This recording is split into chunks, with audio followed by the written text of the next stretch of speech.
Chapter 5. The possibility that Jamie Long might go north with us made me weak and happy, but I did my best to appear uninterested as Margaret and Leola quizzed Mary Agnes about her morning excursion with their father. I learned he'd left a message at the Cartwrights about needing a driver, and when they returned to the boarding house, he'd found Jamie Long waiting outside. I didn't see Uncle Bert again until lunchtime when we met at Mrs. Bond's kitchen table. I was certain he'd have something to say to me about Mr. Long knowing his youngest daughter, but throughout lunch he spoke only to Mrs. Bond. "Your cousin has begun repairs to a wagon he'll sell me at a good price," he said, "so I'm grateful to you for the recommendation." "Ah, grand," she said. "So you'll be staying here for a time then?" "It could be a week or 10 days, depending. Your cousin gave me the name of a man who will be guiding supply wagons to North Dakota. He also directed me to a seller of draft horses, but I didn't find what I want." Throughout their discussion, I attended quietly to my bean soup and biscuits, trying to look empty of thoughts or concerns. Mary Agnes had not been allowed to stay for her father's discussion with Mr. Long, so we didn't know if he might be traveling with us or not. My thoughts were thick as mush. "I'll surely miss your girls when you're gone," she said. "They've been good company and willing little helpers." "I'm glad to hear they've helped," he said. "Now this James Long, he's a youngish sort, 30 or so. I don't know how he knew Mary Agnes. What do you know about him?" I stirred my soup and kept my head bowed. "Ah, that would be Jamie," Mrs. Bond said. "He's a lively sort. I know him from the barn socials. He dances with every female in the place." He frowned. "I see. My daughters, too?" Mrs. Bond nodded. "Don't worry, I've been watching out for them. It's my cousin's barn social, and he don't allow no drinking or coarse talk. I was with the girls all the time. Jamie Long is a polite man." "I see," he said. Judgment, I thought, would soon fall on me as the person he'd left in charge of his daughters, though he might condemn Mrs. Bond as well. She hadn't mentioned our walks to the lemonade stand, innocent though they'd been, or her belief that Jamie was courting me. "If you like," she said, "I'll send Hector around to ask my cousins what they know of Jamie Long." "Please do," Uncle Bert said. "May Rose?" I glanced up, ready for a scolding. "Pass the biscuits, please," he said. I passed the biscuits, and he resumed his conversation with Mrs. Bond. "I'll judge him myself, of course, but anything you can learn would be helpful, like if he's honest and hard-working. He's applied to drive for us." "You should come to the next Saturday night social," she said. "Everybody goes. All us common folk, I mean. So, if you want to find a team for your wagon, that's the best place to get the name of an honest trader." Uncle Bert was a quiet, solemn man. I didn't know if he'd ever attended a social event, and I couldn't imagine him dancing. "I'll go if I haven't found what I need by then," he said. Mary Agnes spoke up. "Us too, Pa. Us too, please." "We'll see," he said. There were no more evening strolls to the lemonade stand because Uncle Bert did not think it proper for us to sit on the sidewalk, and if Jamie passed by, he did not knock on our door. Mrs. Bond did her best in the days leading up to Saturday to assure Uncle Bert of the innocent climate of her cousin's barn socials, and he'd not grilled me about our experience there. Instead, he said, "In the journey ahead, we could be traveling with all sorts of people, so you will have to learn to be discerning. You must be alert to bad people, even if they seem nice. Go nowhere alone, not even to relieve yourselves." Later, my cousins and I talked about how we might know if someone who seemed nice was really bad. The bad person would soon slip up and reveal himself, we decided. Leola named a girl at school who was nice to her, but sometimes said bad things. We decided we could also tell by actions, like if they kicked dogs, pushed little kids around, or whipped their horses. Meanwhile, Margaret worried about where we would relieve ourselves on the journey north. "In the woods, silly," Mary Agnes said. Margaret and I were shocked. We hadn't thought about that. Margaret was the only one of us who seemed unconcerned about what to wear to the next barn social.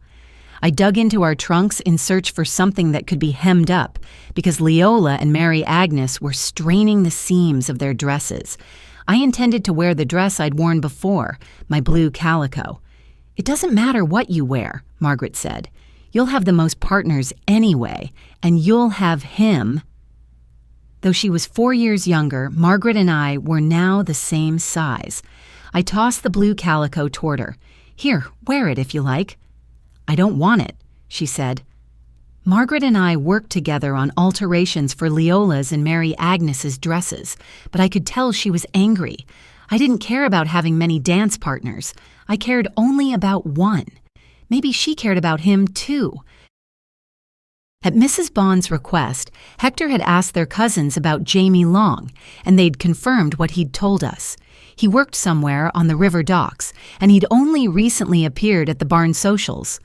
Uncle Bert said the next time Mr. Long spoke about work, he'd ask the name of his employer. On the evening of the social, we rode the streetcar as before, this time with Uncle Bert paying the fare. When he took a seat beside Mrs. Bond, Mary Agnes whispered, "Wouldn't it be nice to stay here and live with Mrs. Bond?" "Get that out of your mind. We're going to North Dakota," Margaret said. Either way, I'd begun to think something exciting was in store for me. It was a selfish feeling, but I couldn't shake it.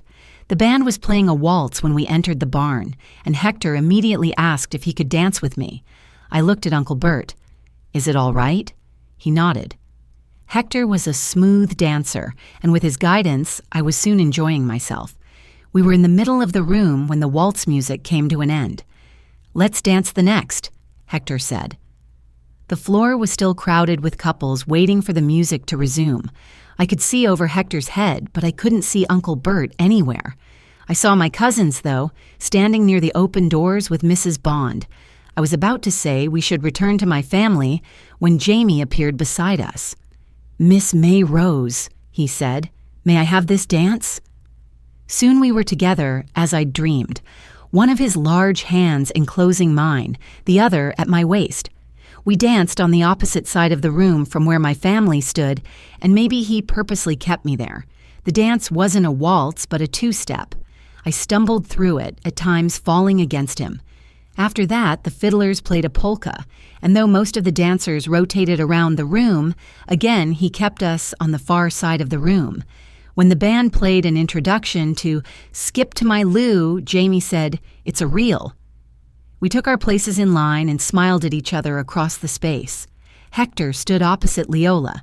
Now that the dance floor was empty of all but the two lines, I could search for Uncle Bert. I saw Mrs. Bond at the refreshment table, but I couldn't find him. When it was our turn to be the first couple, I realized Jamie was singing as we swung together, "Skip to my Lou, my darling." Each time we returned to each other from a turn with another partner, he dipped his head toward my ear and sang, "My darling." I wanted the reel to go on forever, but when it was over, I was heated and thirsty. Jamie bought cups of punch, and after we drank, we strolled like so many others into the cooler night air. "We'll catch a breeze over here," he said, leading me away from the barn. He stopped in a quieter, darker place, and before I knew what was happening, I'd been kissed. It was very quick, a brief touch of lips, the strangest, most thrilling sensation of my life. I said nothing, but as though he knew I'd liked it, he kissed me again, and this time he drew me close. My head was full of the scent of him, and then quickly, the strong scent of horses. As my eyes adjusted to the dark, I could see we'd come to a field where people had left their teams and wagons. Arm in arm, we walked on through the field until we came to an unhitched wagon. There, he released a pin and pulled down the tailgate, then put his arms at my waist and lifted me up. Far away, the music began again, another waltz.